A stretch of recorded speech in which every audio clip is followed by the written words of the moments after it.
দিনাখন মানে আছিল 13 তাৰিখ শনিবাৰ মানে টাইম হ'ল আবেলি 4টা 10 মানে সেনেকুৱা 10 মিনিট 15 মিনিট এনেকুৱা হৈছিল হা আমি সুৰজিতক সুধিলোঁ আমি বোলে সুৰজিত বোলে আমাৰ যে পইচা দিছিলোঁ তেল ডিপুৰ নামত মানে আৰু ৱাইনশ্বপৰ নামত এতিয়া আমাৰ লাইচেঞ্চো নহ'ল একো নহ'ল কি হ'ল সেই যে প্ৰাঞ্জল বৰা ল'ৰাটোক দিছিলোঁ পইচা তোমাৰ য'ত তেল ডিপু বহিব তাত আমি পইচাটো দিছিলোঁ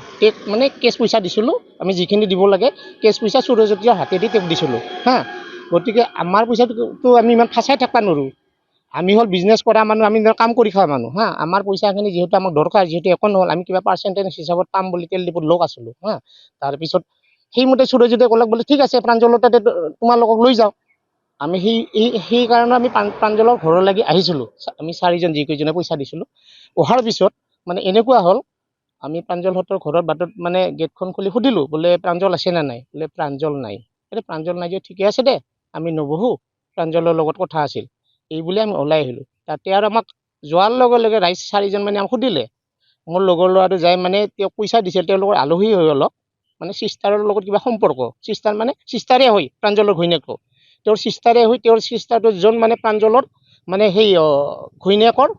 ভাগত তাতে দিছিল হা তাৰপিছত আমি ইতিমধ্যে আহি ওলাই সুৰজিতৰ 2-3জন মানে ৰাইজক ক'লে বোলে তাৰ সন্মুখৰ মানুহখিনি বোলে এনে তেনে পইচা দিব আছোঁ এনে তেওঁলোকে বাৰে বাৰে মাতিছে আপোনালোকে ৰাস্তাত কিয় কৈছে এইবিলাক কথা আৰু সুৰজিতে কৈছে বোলে ৰাস্তা আমি কিয় মোৰ ইমান পইচা লৈ তেখেতে গাড়ী লৈছে নতুন গাড়ী লৈছে ঘৰ বনাইছে গতিকে ই পইচা দিবা মোৰ পইচা দিবা দি মোৰ তেওঁলোকে এইবিলাক কাম কৰি আছে সেই কথাটো ক'লে সেনেকৈ অলপ তেওঁলোকৰ মাজত অলপ তৰ্কাতৰ্কি হ'লে হা হোৱাৰ পাছত তেওঁলোকে ইতিমধ্যে আমাক এটা ফ্ৰড কেছ দি মানে অশালীন ব্যৱহাৰ প্লাছ কোনোবা চেইন কাঢ়ি নিয়া এনেকৈ অভিযোগ দি থানাত FIR এখন দিছে তেওঁলোকে আৰু সেই FIR ভিতৰত আমাক থানাৰ পৰা ৰাতি আমাক ফোন কৰিলে হা বোলে সুৰজিতক ফোন কৰিলে বোলে সুৰজিত তুমি থানাত মানে থানাৰ IC প্ৰশ্ন কৰিলে বোলে সুৰজিত তুমিতো বেয়া কাম কৰিছা কালি ৰাতিপুৱা তুমি থানাত আহিবা ইতিমধ্যে কোৱাৰ লগে সুৰজিতে আমাক সৰুপেটা থানা আউটপোষ্ট বজালি ডিষ্ট্ৰিক্ট সময়মতে তেওঁলোকে যিটো কৈছে সময়মতে উপস্থিত হৈছে ইতিমধ্যে ব্লেম দিছে আৰু ইতিমধ্যে আমি 1 ঘণ্টা টাইম আছোঁ ৰাইজৰ লগত ৰাইজে আমাক ধুনীয়াকৈ কৈছে এওঁ বেইমান মানুহ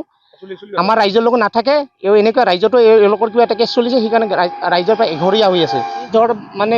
বেকাৰ থকা ল'ৰা আমি এটাত মানে সুৰজিত দাসৰ লগত আমি এখন বিজনেছ কৰিম বুলি তেল ডিপু খুলিম বুলি আমি তাক সেই কৰিছিলোঁ গতিকে আমাৰ ওপৰ মহল আৰক্ষী মহোদয় তথা আমাৰ মুখ্যমন্ত্ৰী মহোদয় হেমন্ত বিশ্ব শৰ্মা ছাৰে আমাক এটা বিচাৰ কৰি দিব লাগে এই ক্ষেত্ৰত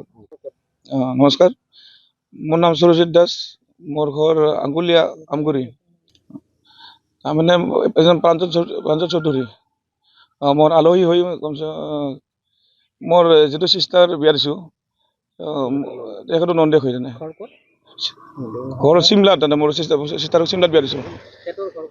তেখেতৰ ঘৰ তেনে হাতীনাপুৰ বুলি কয় হাতীনাপুৰ কিহৰ কাৰণে আপোনাৰ পৰা কিয় আচলতে পইচা লৈছিল তাৰমানে মোক কৈছিল তেনে কি সি তেখেতৰ তেনে চিনাকি মানুহ আছে তেনে বহুত হাত আছে তেনে এনেকৈ বহুত দিন ধৰি মোক তেনে কৈ আছিলোঁ কথাটো মই গুৰুত্ব দিয়া নাছিলোঁ প্ৰথম তাৰপিছত এনেকৈ বহুত দিন ক'ল তাৰপিছত মোৰ পুৰমাটো একদিন মাতিল তেনে আলোচনা কৰিল কথাটো মই এনেকৈ যেতিয়া 2-3 দিন মোক বুজাল কথাটো কিছুমান ডকুমেণ্টছো দেখাইছিল মোক কিছুমান ৱানশ্বপ দিব পাৰে তেল দিব নিদিব পাৰে আৰু এনেকৈ মই শুনিছোঁ বহুত মানুহৰ তেনে ট্ৰেক্টৰ দিম বুলি গাড়ী দিম বুলি পইচা লৈছে সেইটোও শুনিছোঁ মই তাৰপিছত তেনে মোক এনেকৈ বিশ্বাস এটা দি দিল তেনে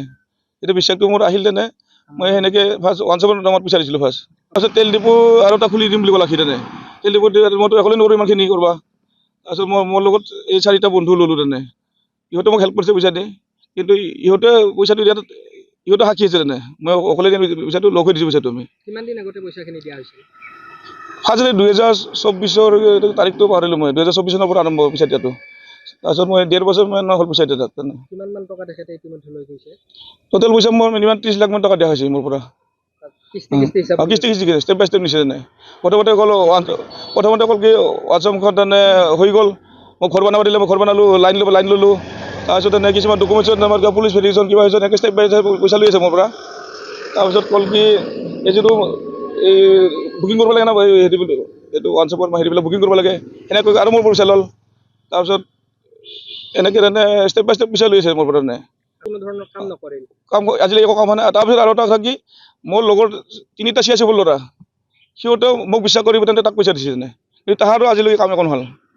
তাতে আমি চাৰিজনে চাকৰি কৰোঁ, তিনিটা বন্ধু আৰু মই তাক পইচা দিছিলোঁ, টাউনো ওৱানশ্বপ বা টেলিফোন টাউনো পইচা দিছিল, আৰু আমি চাৰিজনৰ লগে মই পইচা দিছিলোঁ 30 লাখ টকা। যিহেতু এবছৰ ধৰি আপোনালোকৰ কাম কৰি নিদিলে, ডেৰ বছৰ হ'ল, আৰক্ষীৰ লগত কিবা যোগাযোগ কেনেধৰণৰ হৈ আছে? আমিতো আৰক্ষীৰ লগত যোৱা নাছিলোঁ, কাৰণ আলহী হয় না, আলহী কাৰণে আমি বুজাবুজি যাব খুজিছিলোঁ। কিন্তু সিদিনা আগতে আমি গৈছিলোঁ, আৰু কিন্তু গাঁওবুঢ়াকো জনালোঁ কথাটো মই, সিদিনা আমি আহিছিলোঁ তেনে। ইয়াৰ বিষয়ে গাঁৱতো বহুত মানুহে কৈছে চবে। এতিয়া বাকী কথা এনেই মই দাদাটো অলপ ক'ব কথাটো। যিকোনো খবৰৰ বাবে যোগাযোগ কৰক আমাৰ এই নম্বৰত